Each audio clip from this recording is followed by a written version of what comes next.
দুপুর 12টা আল্লাহ তাআলারই একটি খাস নাম 7 বার আপনি পড়বেন।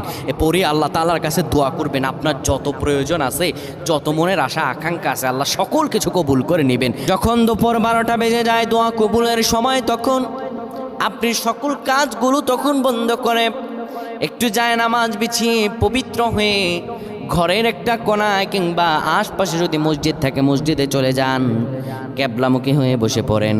ক্যাবলামুখী হয়ে বসে সুন্দরভাবে প্রথমে 10 বার দুরূদ শরীফ পড়েন, 3 বার সূরা ইখলাস পড়েন, 2 বার সূরাতুল ফালাক, 1 বার সূরা নাস পড়েন। এরপরে আপনি আল্লাহ তাআলার এই খাস নামটা ধরে পড়েন, আর রহমান আর রহমান আর রহমান 7 বার পরে এরপরে আবার দুরূদ পরে দোয়া করেন। আল্লাহ তাআলার কাছে চাইতে দেরি হবে, কিন্তু আমার রব আল্লাহ আপনার দোয়া কবুল করতে দেরি করবেন না।